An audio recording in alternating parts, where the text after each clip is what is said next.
When you're wise, when you're intuitive, when you're observant as a woman, especially as a young woman, a talented woman, a beautiful woman, people get so mad. People get so envious. It's like we didn't get a chance to do to her what we wanted to do. We didn't get a chance to belittle her or make her think less of herself.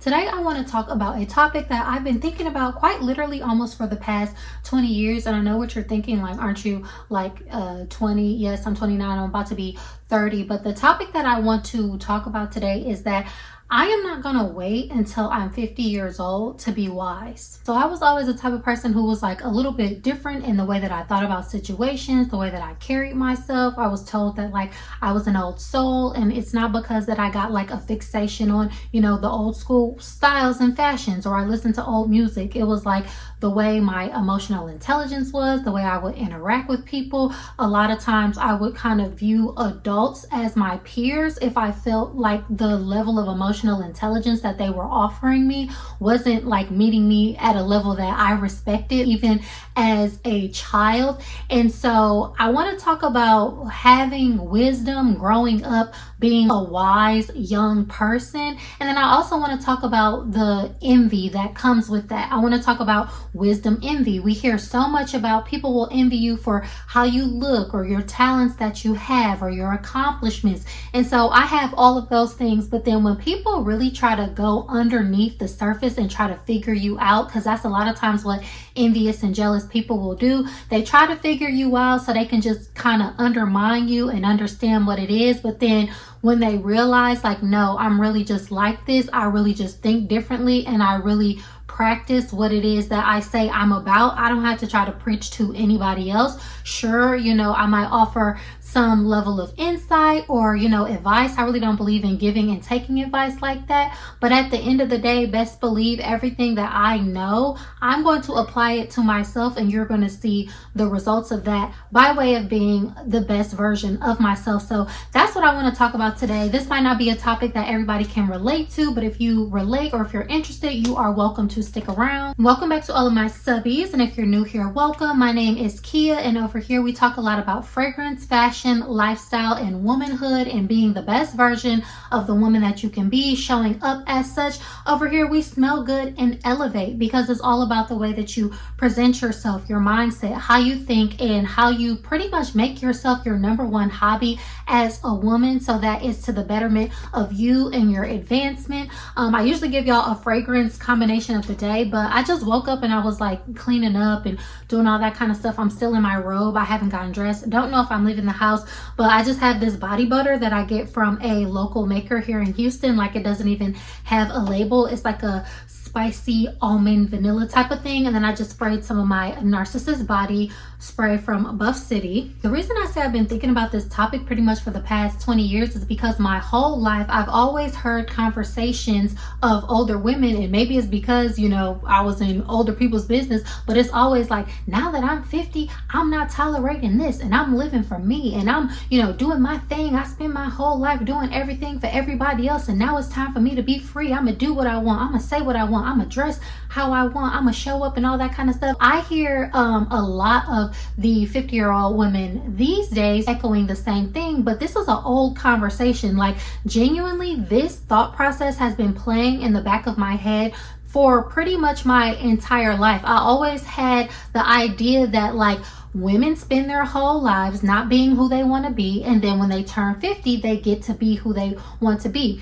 And I'm only using 50 as an example. I do not think 50 is old. 50 is very young. That is a young person. If a person dies at 50, that is too soon. That is a short life. So the reason I'm using 50 as an example is because of how society kind of shapes the idea of being 50 in our heads, how they have that whole over the hill thing, to where it's like, now you got to start focusing on your health. Now you got to start putting a little bit more extra into your looks. Now it's almost like you have permission to be wise. You have permission to not fall for the BS. You have permission to pull back on the claws that people have sunk into you due to their expectations and their invalidation of who you are. Now that you're 50, we're gonna ease up a little bit on you. And that's why I say I'm not waiting till I'm 50 to be wise. So you lost me there, and it's just like, oh my God, she's on to us, she's not following the program, she's going off script. Yes, I'm saying this as a twofold situation to highlight how it is when you are wise and what that can look like going throughout your life and leaning into your wisdom for anyone who is younger, but then also to call other women into the conversation to where it's like, if you're my age, if you're 25, if you're 30, if you're 45, let's start looking at our womanhood more holistically instead of letting things bombard us once we get to a certain phase. And what I mean by that is, like, I'm 29 years old. I am far off from going through menopause or perimenopause, but I know that that is a thing that women experience. So I've watched videos about it. Like, you can come up with plans on how you want to do things before you get to that phase.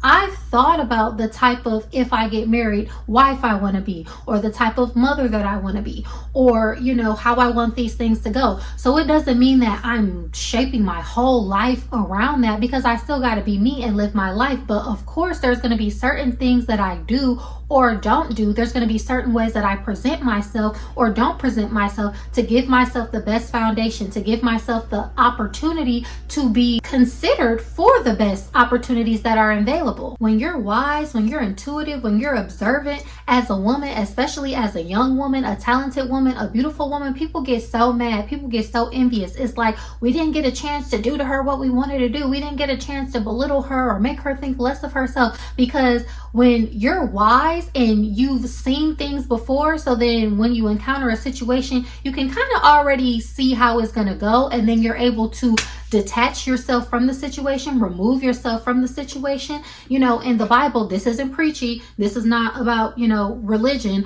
Okay, I grew up in the church. I am not religious. I don't believe in religion, but also having wisdom is understanding that, like, just because the people do some weird stuff, you can derive wisdom from anywhere, so you're fine. Okay, so it says in the proverb that a wise man sees trouble and avoids it. People will be so upset that you are able to see something for what it is and say, I'm not going to do that, I'm not going to be a part of that, and then avoid it. The same thing that they, you know, themselves had as a pitfall, seeing you bypass it. Or even, like, I've been in situations where it's like, you'll have stories about certain things of how you've dealt with people or how you dealt with men. I've had people listening to me talk about how, you know, I've handled a situation, and instead of being like, I know that's right, yeah, you did the right thing, oh, you saw them coming, it's like, oh, really? So you just cut them off? Or so then what? You didn't go along with the situation?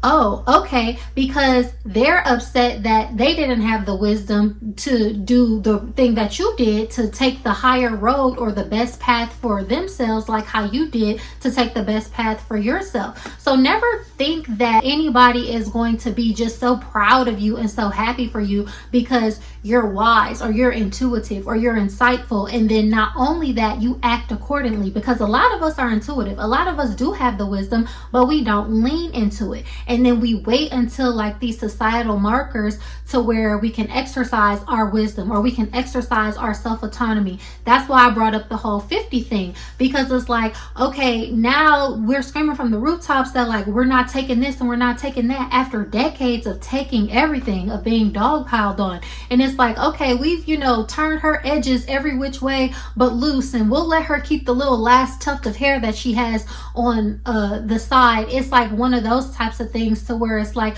okay, well, nobody really cares if you reclaim who you are now. Not to say that you shouldn't reclaim who you are, but it's just like, that is the trap of society, which is why I'm saying, don't wait until a certain age, don't wait until a certain permission to express your wisdom, to follow the path of who you are, to, you know, be who it is that you're meant to be. Now, I do want to say this, there is a difference between being wise and then just following a script of being a good girl. Because yes, I have always been the type of woman that got my education, passed with honors. I stayed out of trouble. I didn't, have any type of crazy situations with men or any run-ins with the law. And that's fine. And that is a part of it, the wisdom. But like, honestly, again, the way that my mind thinks, which is, again, some people can look at it as like a sense of arrogance. And I'm not saying that other people don't have the right to make their mistakes. It's not about being perfect, but I can only express who I am through the lens of who I am. And this could help somebody else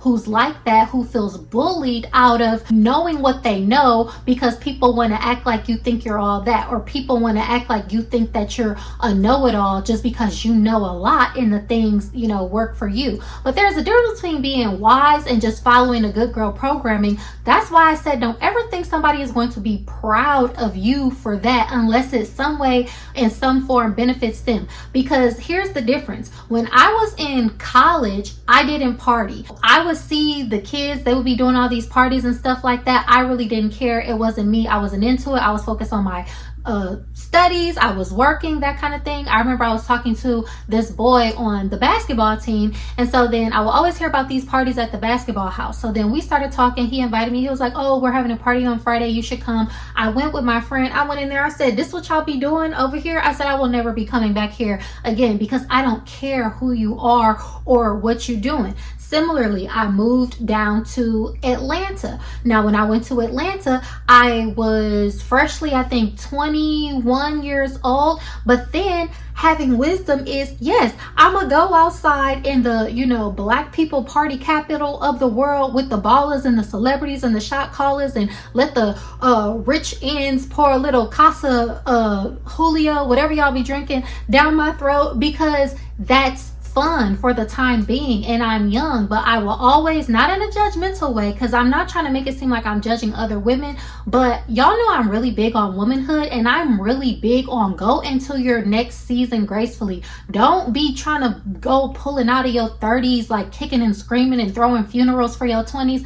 To me, that's not my style. That's not my vibe. You don't have to agree. But what I'm saying is, of course, when I was in Atlanta, I ran around a little bit and did Atlanta stuff, but I had enough sense to not be a part of everything. I had enough sense to not, do some weird stuff or some illegal stuff, or to be, I had enough sense to be discreet and not to be seen with certain people or certain crowds or certain groups, for my own safety and then for my own morals and values. But then when you get trapped in that good girl programming, it's like you sitting at home trying to act like you're gonna be a wife for the high value man that where is he? Is he in the room with us right now? Like, you're waiting on this high value man, and it's just like you're trying to be a wife and a saint and all that kind of stuff. So it's not about that either, because then we hear the stories of the women that's like, I did everything right. I got a degree. I was chaste. I was a good girl. I never went to the clubs. I sat home and read books. It's a time and a place for everything, but that's also a form of wisdom and a form of intelligence. See, and that's going to be the part that some of y'all might not want to hear. See, because y'all thought this was going to be a video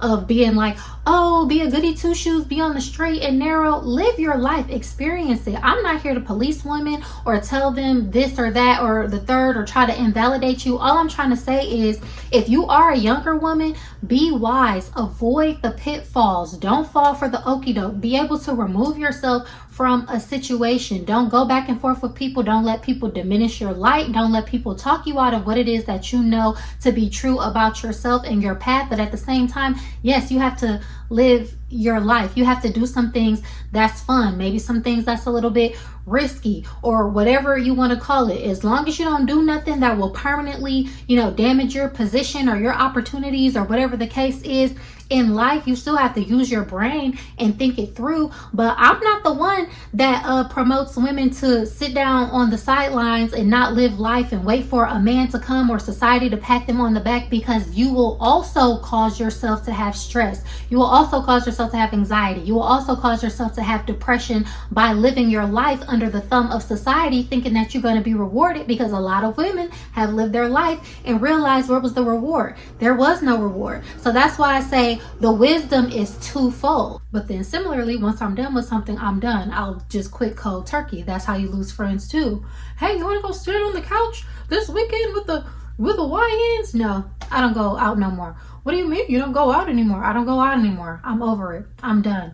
No explanation. Take 5 vacations with somebody. Oh, let's go here next. No, I'm not really gonna go on that vacation. It doesn't align with my financial goals right now. Then the person, they're gonna be mad at you because they thought that you was just gonna pick up and do whatever they wanted whenever you wanted them to, not understanding that this is my life. The timeline that I'm on, the reasons why I'm doing things are for the reasons why I'm doing it, and I don't need anybody else's approval to start or stop doing those things. So when I say the wisdom is twofold, wisdom is you seeing both sides of the equation, to say it's not that serious, but it is that serious. So it's not that serious for you to keep a friend that say they talk down on you, or they try to, belittle you, or they try to make sneak jabs at you. Like, it is not that serious for you to keep being friends with that person, but it is that serious that you get that person up out of your life, because the way that they are talking to you, the way that they're trying to condition you, the sneak dissing and all that kind of stuff is very insidious, because over time, being subject to letting people slowly degrade you that you're supposed to trust, whether it's a teacher or it's a parent or it's a friend or it's a mentor or a co-worker, getting used to people, degrading you time over time is very insidious. So that is something that can do a work on your self-esteem, your self-image, your confidence, your worth. It makes you second guess yourself, your intuition, all those types of things. So yes, it's not that serious to, stay friends with this person, but it is that serious for you to, get them out of your life because of the results down the line that it can cause. People don't like to hear this, but wisdom also is about avoiding certain things. It's not to shame people that have failed for certain stuff or had certain pitfalls, but the wisdom is to see a person for who they are and then not get into a 3 or 4 or 5 year relationship with them, have kids and do all this type of stuff. Because here's the thing too, there's always signs. And that's why I feel like, people will be mad at you for having your own convictions and things. Because personally, for me, I don't believe in therapy. For me, I don't believe in therapy. That doesn't mean for you, but I feel like I've researched therapy, psychology in the Western way of doing it. And I feel like people go back and forth a lot about this, but y'all know, even still, this is all from like white men and their like skewed perspective of what they think, the human psyche and everything like that is. But the thing about therapy that I don't like, and I can make a whole nother video about this, is like it gives other people a platform to talk you out of your feelings and what you already know. It's like, yes, emotional intelligence is being able to see another person's side, but also just because you see their side, talking to people, talking it out. When you talk to people, instead of sometimes just removing yourself, every time you're open to have a conversation, people want to call it, oh, that's avoidant or this and that. No, because people know what they're doing. Wisdom is knowing that people know what they're doing, and then removing yourself from the situation and not even giving them an inch or an opportunity to think that they can play with you even further. And that too, it will make people mad, okay? Because a lot of this therapy and talking it out and seeing other people's sides, that puts you on a hamster wheel, and it's very disadvantageous for you, and it makes you focus on the other person's behavior and how it makes you feel instead of focusing on yourself and how do you feel. Do you like it? No. Bypass, remove yourself. A lot of times it's really just that simple. And of course, that's a case-by-case basis. But for me, talking it out or coming up with these grand plans of how to, thwart a narcissist, this and that, that's for like situations that you have to be in. And I even use have to be in like very lightly, because a situation that you have to be in is maybe like a job until you find another job, because don't be in an abusive environment of a job. But when it comes to like friends or just relationships and all that different type of stuff like that, and people start acting out and you having all these conversations when their actions are showing you what they think about you, the type of person that I am, I feel like that's a waste of time, and it has worked for me. So again, you don't have to agree with everything. Everything's not going to work for everyone, but the way that I move and how I am, to me, that's a part of my wisdom, and that will be another reason why people will be upset upset with me because I don't even give them a platform to try to explain away their bad behavior. Because for me, I feel like there's certain stuff that I just wouldn't do. You don't have to worry about me doing certain things or saying certain things or misrepresenting myself in an improper way towards you. So am I wrong to hold another person to that same standard? See, when you don't do that whole back and forth of maybe this or maybe that, like maybe they're going through something, well, you're gonna go through it and you're gonna get to going, because it's not my issue. Like, I'm not here to do the emotional labor and take on everyone's stuff and be everybody's mom. Again, that's wisdom, because that's how you stress yourself out. That's how you get depressed. That's how you neglect yourself. The wisdom is saying, I'm not available for that. I'm not available for everyone's problems, their issues that they haven't processed. I'm over here trying to be the best version of myself that I can be. I'm trying to, at least if you make mistakes that you can learn from, that advance you. You know how they say fail forward? To me, looking at my family and my life and everything, sometimes people will look at you making a better decision and it's like, oh, you think you're better or this and that, or if you were so intuitive, then how come you didn't know this? It could be the most random thing that somebody would say because a person is trying to undermine you. But the way that I look at it is, it's like a relay race. I always thought that I was doing my family and the people around me a service by saying, okay, these were your mistakes. I'm definitely not doing that. That is completely off the table for me to do. So this didn't work out for this person. This didn't work out. This didn't work out. This didn't work out. Cool. So I have a whole bucket load of things of what I know what not to do. So then, knowing that, I've already elevated myself, and because there's certain things that I'm just not gonna do, and then I already have the wisdom to compound on top of that to say,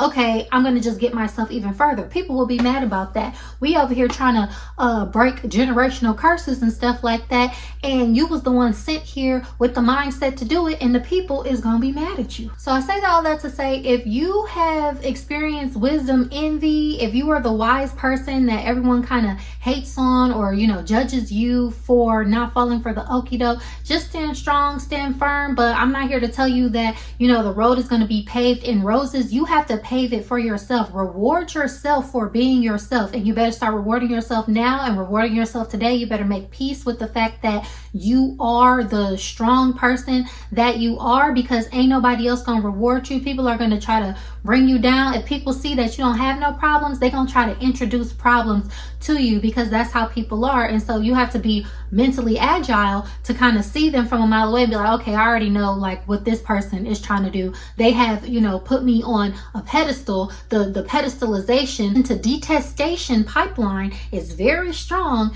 when you have wisdom as a young woman. I also say that to say, don't delay, get your house in order today. If you know it's something that you're supposed to be doing, a business that you're supposed to start, some type of community outreach, if it's a person that you're supposed to cut off, a relationship you're supposed to leave, do it now, do it today. You don't have to suffer through or take years of BS or people's expectations and wait until a certain age to free yourself. Start taking your health seriously now. Understand that the phases are going to come up regardless, so it will behoove you to study up on the things that you will automatically experience as a woman, so that you can ease that for you. Because a lot of stuff with menopause, perimenopause, all of that, we have the option to influence that now. That you're younger. Don't drink yourself into early cirrhosis of the liver and then be doing all this catch up at the age of 50, trying to lower this and lower that, and you got to change your whole diet and you're miserable and depressed and all that kind of stuff. Start developing those habits now. Start developing it over time. And I'm telling you this because this is what I'm doing, and I'm gonna be so honest with you. There are other women that are doing it too. I think the internet makes us very entitled to information because nobody really has to share this, and I don't say that arrogantly, but we have to start to appreciate the game that we're given. Y'all think that gatekeeping this, that, and the third, so people are entitled to information, but no. And I say that because there's gonna be another woman that 5 years from now, 10 years from now, you're going to look up and see that she was taking care of herself. She was leaning into her intuition. She was leaning into her wisdom, and you are going to see the tremendous tremendous benefits that has had for her on her life, of her pouring into herself, discovering herself, walking in who it is that she is.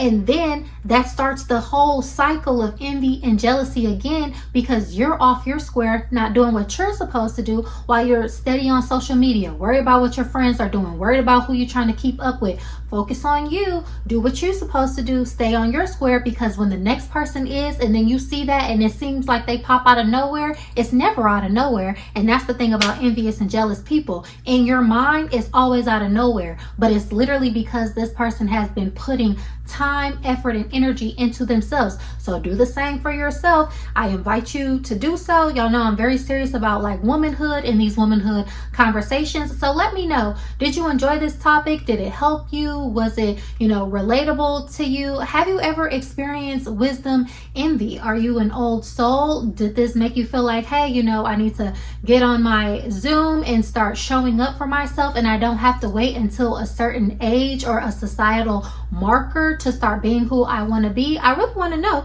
in the comments down below. But as always, y'all, thank you so much for tuning into this video. Go ahead and give it a like, leave me a comment down below, and subscribe to my channel for more fun and informative womanhood conversations like this. And I will catch y'all in my next video. Bye.